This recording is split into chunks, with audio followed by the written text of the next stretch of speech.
திமுகவுடைய தயவுல தான் வந்து தாவேக ஆட்சி அமைச்சது அப்படின்னு சொல்லிட்டு பேசப்படக்கூடிய நேரத்தில் அதுக்கு விளக்கம் வந்து முதலமைச்சர் விஜய் கொடுத்துருக்காரு. திமுக தயவுல தாவேக ஆட்சி அமைக்கல, மக்களுடைய தயவுல தான் வந்து தாவேக ஆட்சி அமைச்சிருக்கு அப்படின்னு சொல்லியிருக்காரு. இதை மக்கள் எப்படி பார்க்குறாங்க அப்படின்னு சொல்லிட்டு மக்கள்கிட்ட கேட்டு தெரிஞ்சுப்போம் வாங்க. அவருடைய சதவிகிதம் பர்சன்டேஜ்னு பார்த்தீங்கன்னா 15 to 16, 17 தான் சொல்லிட்டு இருந்தாங்க. அதான் உண்மையான நிலவரம். அவங்க கூட சொல்லிட்டு இருந்தாங்க முதல்ல எங்களுக்கு இவ்வளோ இருக்குன்னு சொல்லிட்டு. எந்த கட்சியும் தயவு இல்லாத நாங்கள் ஜெயிச்சிட்டோன்னு சொல்லிட்டு இருக்காங்க. உண்மையான நிலவரம் இவிஎம்ல என்ன நடந்ததுன்னு சொல்லிட்டு அது நமக்கு தெரியல, அவங்களுக்கு தான் தெரியும். அது மறைமுகமான கூட்டணியா இல்லை இனி வரப்போகிற கூட்டணியான்னு சொல்லிட்டு. ஆனால் இவிஎம் மிஷினில் மிஸ்டேக் இருக்குன்னு சொல்லிட்டு எல்லாமே சொல்லிட்டு இருந்தாங்க. அதை பற்றி கேஸ் கூட வந்தது. ஹைகோர்ட்லேருந்து சுப்ரீம் கோர்ட் வரைக்கும் போயிருக்காங்க. அதை பற்றி ஏற்கனவே ராஜாவும் பேசியிருக்காரு, ஆர்எஸ் பாரதியும் பேசியிருக்காங்க என்ன நடக்க போகுதுன்னு சொல்லிட்டு. ஆனால் கூட்டணியுடைய கட்சியும் கூட்டணி கட்சி இல்லாதையும் சரி, இப்போ இருக்கிற ஜெயிச்சு வந்தது ஏற்கனவே இருந்த கூட்டணி இல்லாத சப்போர்ட்டை தான் ஜெயிச்சு வந்திருக்கிறாங்க. இப்போ திமுக கூட்டணியில் இருக்கிற கட்சிங்க அதனுடைய சப்போர்ட்டை தான் இப்போ வந்திருக்கிறாங்க. ஏன்னு கேட்டிங்கன்னா, எதிர்கட்சியாக இருந்து நாளைக்கு பின்னாடி ஜனாதிபதியுடைய ஆட்சியை வரக்கூடாதுன்ற ஒரு நல்லெண்ணம் தான். ஜனாதிபதி ஆட்சி வந்ததுன்னா தமிழ்நாட்டுக்கு என்ன நடக்கும்னு சொல்லிட்டு எல்லாருக்குமே நல்லாவே தெரியும். எந்த விதமான திட்டங்களும் இப்போ ஆட்சியில் இருக்கும்போதே எந்த திட்டங்களுக்கு சரியான நிதி ஒதுக்குறது இல்லை. அதனால் கூட்டணியுடைய கட்சி இருந்தால் ஏதாவது நல்லபடியாக நடக்குன்ற ஒரு எதிர்பார்ப்பில் தான் கூட்டணி கட்சிங்க அவங்களுக்கு சப்போர்ட் பண்ணியிருக்காங்க. அன்னைக்கு அந்த ரிசல்ட் வந்த மறுநாள் வந்துட்டு விசிகாவும் கம்யூனிஸ்ட் கட்சியும் என்ன பதில் சொல்ல போகிறாங்கன்னு எல்லாத்தையும் என்ன பதில் சொல்ல போகிறாங்க எல்லாம் யோசிச்சுக்கிட்டு இருந்தாங்க. ஒன்று, நம்ம அமமுக முன்னேற்ற கழகத்தை வந்துட்டு தினகரன் கட்சிக்கார்ட்ட போய் கையெழுத்து வாங்கினதெல்லாம் அவங்க மறந்துட்டாங்களோ, அவங்க கையெழுத்து வாங்கினதெல்லாம் மறந்துட்டு தான் வந்து பேசுகிறாங்கன்னு நினைக்கிறேன். அன்னைக்கு வந்துட்டு இவங்க ஆதரவு கொடுக்க மாட்டாங்களா, வீடு வீடாக சோபா போனதெல்லாம் மறந்துட்டு பேசுகிறாங்கன்னு நினைக்கிறேன். வீடு வீடாக சோபா போச்சு இல்லையா, சோபா அரசு என்னன்னு தெரியலன்னு சொல்லி சொன்னாங்க. இன்னைக்கு சட்டமன்றத்தில் இளைய தளபதி விஜய் சொல்லியிருக்காப்புல, சட்டமன்றத்தில் முதலமைச்சரில் இளைய தளபதி விஜய் சொல்லியிருக்காங்க, சட்டமன்றத்தில் சொல்லியிருக்காங்கல்ல சோபா அரசு என்னதுன்னா. ஆனால் அவங்களுக்கு தெரியும், அன்னைக்கு தெரிஞ்சிச்சு எல்லாத்துக்குமே. வீடு வீடாக போனது, கட்சி ஆஃபீஸாக போனது. அதனால் வந்துட்டு இன்றைக்கி எப்படி வேணால் இப்போ எலும்புலாம் நாக்கு பிரதர் எப்படி வேணால் பேசும், அரசியல் தானே, எல்லாத்தையுமே சொன்னதெல்லாமல் செய்ய போகிறாங்க. அது மாதிரி இதெல்லாம் பேசிக்கிறலாம். அன்றைக்கி டிஎம்கேவோட ஆதரவு இல்லாமல் அன்றைக்கி விசிகாவும் கம்யூனிஸ்ட் கட்சியும் ஐஎம்எல் இந்திய முஸ்லீம் லீக்கும் ஜெயிச்சது வந்து டிஎம்கே ஆதரவு இல்லாமல் ஜெயிக்கல. இல்லை, வெறும் விசிகா தனியாகிட்டு ஜெயிக்கல, இந்திய முஸ்லீமுக்கு தனியாண்டு ஜெயிக்கல, டிஎம்கேயோட கூட்டணி தானே ஜெயிச்சாங்க. அப்போ டிஎம்கே ஆதரவோடு தானே அந்த ஆதரவு கிடச்சனால தானே கவர்னர்கிட்ட போய் நான் ஆட்சி அமைக்க அனுமதியை வாங்க முடிஞ்சு. ஸோ அப்போ டிஎம்கேயோட ஆதரவுனால தான் அவங்க ஆட்சி அமைச்சிருக்காங்க. வெளியே பேசிக்கலாம் வேணும்னா. அது எப்படி தெரியும், இதை வெட்ட வெளிச்சமாக தெரியக்கூடிய இடம் தானே. திமுக அணியில் வெற்றி பெற்று திமுக விஜய்க்கோ அதிமுகவும் எதிராளிகளை ஓட்டு பெற்ற விடுதலை சிறுத்தைகள், சிபிஐஎம், சிபிஐ, இந்திய யூனியன் முஸ்லீம் லீக்கு, இந்திய தேசிய காங்கிரஸ், இவங்கெல்லாம் திமுக அணியில் இருந்து வெற்றி பெற்றவர்கள் தானே. இப்போ திமுக அணி கூட்டணி தயவால் தான் ஆட்சி நடக்குது. அது 100% உண்மை. அது எல்லாத்துக்கும் தெரிஞ்ச விஷயம் தானே. அதை எதுக்கு விஜய் மடைமாற்றம் செய்கிறாருன்னு தெரில. கண்ணியமாக அதை பெருந்தன்மையோடு ஏற்றுக்கொண்டு போகணும். இப்படி வந்து பேசுகிறது வந்து உகந்ததல்ல. திமுக தயவுலாம் அமைக்கலன்றாரு, மக்கள் தயவுல தான் அமைஞ்சிருக்குறாரு. மக்கள் வந்து ஃபுல் மெஜாரிட்டி கொடுக்கலையே. அவங்க 108 சீட் தானே வாங்கியிருக்காங்க. 118க்கு வந்து இவங்களுடைய சப்போர்ட்டில் தான் நடக்குது. அது ஒரு பெருந்தன்மையாக எடுத்துக்கூட வேண்டியதில் இதை வந்து மறைச்சி பேசக்கூடாது. இது அப்பட்டமான பொய் இல்லை. அங்கேருந்து அவன் 108 சீட்டு வரும்போது யார் ஆதரவு கொடுத்தாங்க? யாருன்னா ஆதரவு கொடுத்தாங்களா? யாருமே உனக்கு ஆதரவு கொடுக்கல. எதனால் ஆதரவு கொடுத்தாங்க? மத்தியில் ஒன்றியத்தில் இருக்கிற பாஜக ஆட்சி இங்கே வந்துடக்கூடாது, கவர்னர் ஆட்சி வந்துடக்கூடாது, ஜனாதிபதி ஆட்சி வந்துடக்கூடாது.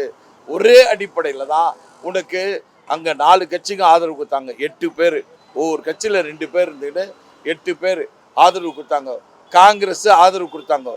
ஆனால் இன்னைக்கு அந்த உண்மையிலே நீ அந்த 13 பேர் ஆதரவு கொடுத்தாங்களே, ஏய் நீ வரவேணாண்டா, எங்களுக்கு ஆதரவு கொடுதாண்ணா, நாங்கள் 108லேயே நாங்கள் பார்த்துக்குறோம், நீங்கள் எங்களுக்கு ஆதரவு கொடுத்து தான் போய் நீங்கள் வந்து ராஜினாமா பண்ணிவிட்டு திரும்பி ஜெயிச்சு வாங்கடா அப்படின்னு சொல்லினா நீ ஒரு ஆண்மகனாக இருந்தால் நிரூபிச்சிருப்ப.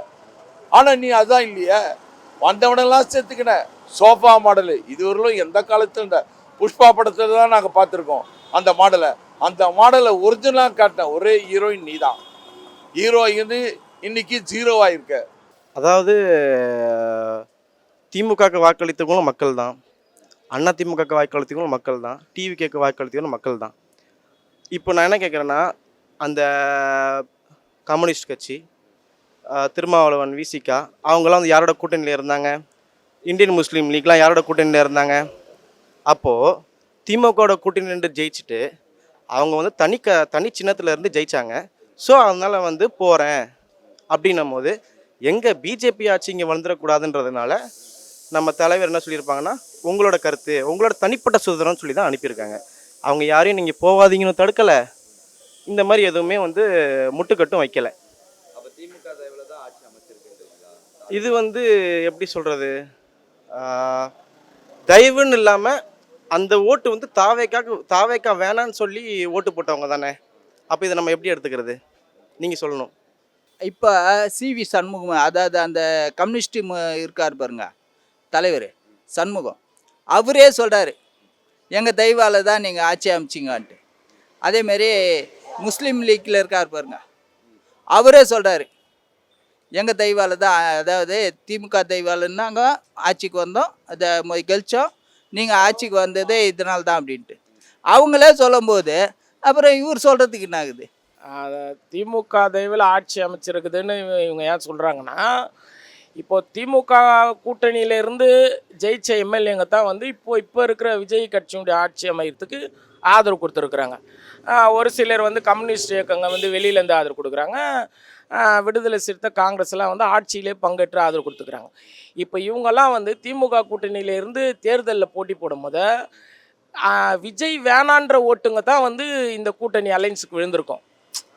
அப்போது விஜய் வேணுன்ற ஓட்டு இதில் உழப்போதில்லை. அப்போது அவரை வேணான்ற ஓட்டு தான் இங்கே விழுந்த ஓட்டில் அந்த ஆதரவில் வந்து இவர் அவங்க தான் ஆதரவு கொடுத்து இவர் கவர்மெண்ட் நடக்குதுன்னு சொன்னால், அப்போ யாருக்கு ஓட்டு போட்ட ஜனங்களுடைய ஆதரவில் அது நடக்குது? திமுக கூட்டணிக்கு ஓட்டு போட்ட அந்த எம்எல்ஏங்களுடைய இதில் இருந்தானே, அப்போ கரெக்டு தானே இது சொல்கிறது? இவங்களுடைய தயவில் தான் ஆட்சி நடக்குதுன்னு சொல்கிறது கரெக்டு தானே? இவர் தயவு கேட்டு தான் இவர் வச்சார். ஏன்னா அப்படி தயவில் திமுக தயவு இல்லாமல் ஆட்சி பண்ணணுமா? எதுக்காக கொடுத்தாங்க அப்படின்னா,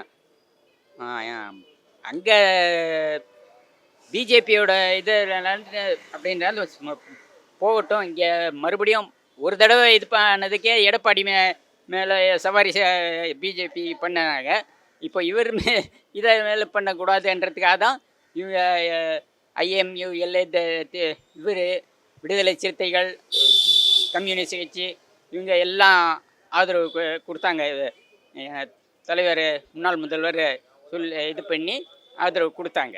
இப்போ அதை அவங்க எல்லாரையும் இப்போ இது பண்ண சொல்லுங்க, இவரால் ஒன்றுமே பண்ண முடியாது. அதாவது அவங்களோட இதுன்னா அந்த பிஜேபி ஆட்சி உள்ளே வந்துடக்கூடாதுன்றது அவங்களோட நோக்கம். அவங்களோட கொள்கை என்ன? ஃபாசிசத்தை எதுக்குறாங்க, அது உள்ள காலடை வைக்கக்கூடாது. அதுக்கு என்ன, சரி நம்ம தாவேக்கா சார்பில் விஜய் வந்து சிஎம் ஆகிறதுல பிரச்சனை இல்லை, எங்களுக்கு வந்து எந்த ஒரு இதுவும் இல்லைன்றத அவங்க சொன்னாங்க.